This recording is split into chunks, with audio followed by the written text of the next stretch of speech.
America का ये पड़ोसी बुरी तरीके से फंस गया है और क्या इस पड़ोसी को मदद मिलेगी? क्यूबा, जिसे आप देख रहे हैं, इस वक्त बहुत बुरा हाल है। जानेंगे क्यूबा में क्या चल रहा है। तो वहीं दूसरी तरफ गुआम में भारत ने अपने सैनिकों को क्यों उतारा है। जियोपॉलिटिक्स में इस वक्त बहुत कुछ चल रहा है, जानने को आपको बहुत कुछ मिलेगा। आइए जानते हैं इन खबरों को विस्तार से। स्क्रीन पर एक देश देख रहे हैं आप और इस देश का नाम है क्यूबा। क्यूबा बहुत ही चर्चा में रहा है और क्यूबा क्राइसिस भी बहुत ज्यादा चर्चा में रहा है। जो लोग नहीं जानते हैं उन्हें बता दूं, क्यूबा एक बहुत बड़ी रणनीतिक ताकत बन गया था रूस के लिए और ये चीज अमेरिका को पसंद नहीं आई थी कि अमेरिका के पड़ोस में रहकर इसने अमेरिका के खिलाफ नीति अपनाई थी और उसके बाद से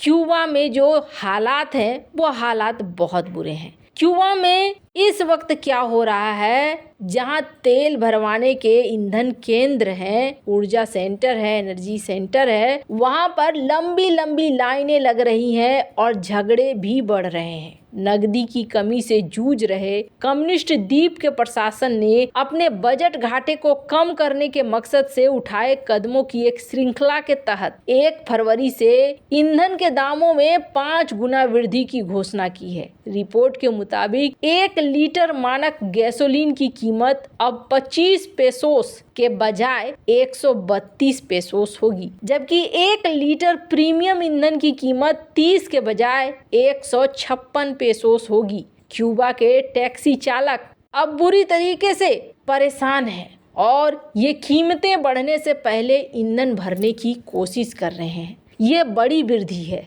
और ऐसा लगता है जैसे आने वाला समय क्यूबा के लिए और भी मुश्किलों भरा होने वाला है। कम्युनिस्ट संचालित सरकार का कहना है कि ये उपाय घाटे के खर्च को नियंत्रित करने और भोजन, दवा और आयात के लिए धन जुटाने के लिए बेहद जरूरी है। वस्तु की चीजों के दाम आसमान में हैं और क्यूबा के अंदर नकदी का संकट है। मौजूदा नकदी संकट ने क्यूबा को हिला कर रख दिया है। यहाँ के निवासी जीवित रहने के लिए सरकारी सब्सिडी पर निर्भर हैं, लेकिन जो महंगाई है इसमें बढ़ोतरी के कारण अधिकांश चीजों और सेवाओं की लागत आसमान छू रही है। सरकार का कहना है कि वो खाना पकाने के लिए इस्तेमाल होने वाली तरल गैस और बड़े उपयोग करने वाले लोगों के लिए बिजली की कीमतें भी बढ़ाएगी। सरकार ने कहा है कि 29 सेवा केंद्र खोलेगी जो विशेष रूप से डॉलर में ईंधन के लिए शुल्क लेंगे। दरअसल 1.1 करोड़ लोगों का देश 1990 के दशक में सोवियत संघ के पतन के बाद से महामारी के कारण पूरी तरीके से टूट गया है। हाल के सालों में अमेरिकी प्रतिबंधों के कड़े होने और अर्थव्यवस्था में कमजोरियों के कारण यहाँ सबसे खराब आर्थिक संकट आ चुका है। आपको बता दें, बहुत सारी चीजें हो रही हैं जो क्यूबा में इस वक्त हो रही हैं। पॉलिटिको की एक खबर देख सकते हैं। कहा जा रहा है कि क्यूबा के जरिए बहुत बड़ी संख्या में क्यूबा से लोग पहुंचते हैं रूस की मिलिट्री को ज्वाइन करने के लिए। और आपको बता दें, क्यूबा की इकोनॉमी क्यों इतनी खस्ता हाल है, तो इसके पीछे सबसे बड़ा कारण है अमेरिका और अमेरिका के प्रतिबंध, अमेरिका की खुंदस जो क्यूबा के साथ लगी हुई है। भारत और क्यूबा ने भी हाल फिलहाल में संबंधों को विकसित करने की कोशिश करी थी। स्क्रीन पर आप आर्टिकल देख सकते हैं। क्यूबा ने भारत को कहा था कि आप हमारे यहाँ टूरिस्ट भेजिए और भारत ने भी टूरिस्ट भेजने की बात कही थी। पर अभी जिस तरीके के हालात क्यूबा के अंदर दिख रहे हैं, इसे देखते हुए ऐसा लग रहा है कि अभी जो ग्रोथ है भारत और क्यूबा के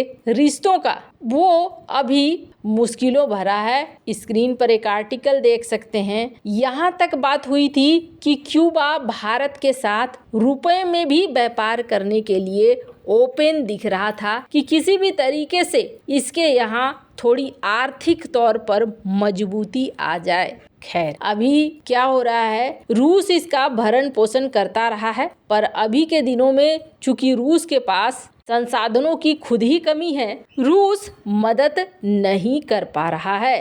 खैर, जहां क्यूबा में ये संकट आया हुआ है, तो वहीं दूसरी तरफ एक बड़ी खबर निकल कर आ रही है और ये भारत और अमेरिका के रिश्तों को लेकर आ रही है। हाल फिलहाल में अमेरिका को एक बड़ी चेतावनी दी गई है चाइना के द्वारा। आपको बता दें, चाइना इस वक्त पूरे मोड में लग रहा है और असर देखिए कैसा है। चीन ने अमेरिका से साफ साफ कहा है कि ताइवान के मुद्दे पर वह अपने रुख से पीछे नहीं हटेगा। चीन और अमेरिका में 2 दिनों की सैन्य वार्ता हुई है। सोमवार और मंगलवार को अमेरिका के वाशिंगटन में हुए वार्ता के दौरान चीनी रक्षा मंत्रालय के बयान में इस बात पर जोर दिया गया कि वो ताइवान के मुद्दे पर कभी समझौता नहीं करेगा और ना ही पीछे हटेगा। चीन ने अमेरिका से ताइवान को हथियार देना बंद करने का भी आग्रह किया है। साथ ही चीन ने अमेरिका से ये भी कहा है कि वह दक्षिण चीन सागर में अपनी सैन्य तैनाती और भड़काऊ कार्रवाइयों को कम करे, दूसरे देशों के उकसावे का समर्थन करना बंद करे। चीन ने कहा है कि हमने अपने मूल हितों और अंतर्राष्ट्रीय मूलों पर प्रमुख चिंताओं को विस्तार से रखा है। अमेरिका को भी समुद्री और हवाई सुरक्षा के मुद्दों के कारणों को पूरी तरीके से समझना चाहिए। उसे अपने सीमावर्ती सैनिकों पर सख्ती से लगाम लगानी चाहिए और अतिशयोक्ति और प्रचार बंद कर देना चाहिए। चीन लगातार ताइवान पर दावा करते हुए कहता है कि ये उसका क्षेत्र है। अमेरिका और चीन के बीच साल 2021 के बाद ये पहली सैन्य वार्ता है जिसमें चीन ने ताइवान के मुद्दे से किसी भी तरीके से समझौता करने से इनकार कर दिया है। चीन का ये बयान ऐसे समय में आया है जब ताइवान में चुनाव होने हैं। चीन ताइवान को अपने क्षेत्र का हिस्सा होने का दावा करता रहा है, लेकिन ये द्वीप खुद को चीनी मुख्य भूमि से अलग मानता है और चीन ताइवान के स्वतंत्रता का समर्थन नहीं कर रहा है। अब जहां एक तरफ ये सारी चीजें हो रही हैं, वहीं दूसरी तरफ ये देखने को मिल रहा है कि गुआम में भारत की सेना उतर रही है।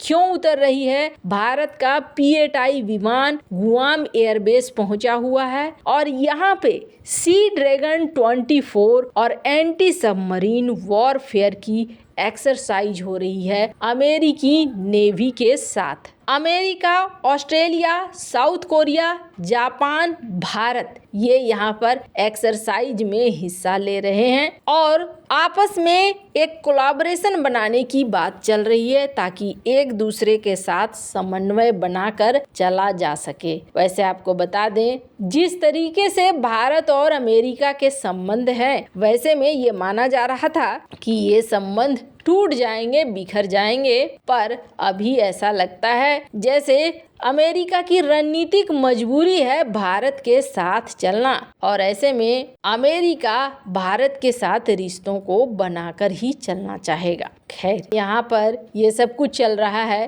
तो वहीं ये भी देखने को मिल रहा है कि ताइवान भी अपने देश में हर तरह की तैयारी कर रहा है कि अगर युद्ध होता है तो फिर ऐसे उस युद्ध से निपटा जाएगा। खैर, इन सब मामले में आपकी क्या राय है? कमेंट कर जरूर बताएं। जल्द मिलते हैं अगले वीडियो में नई खबर के साथ।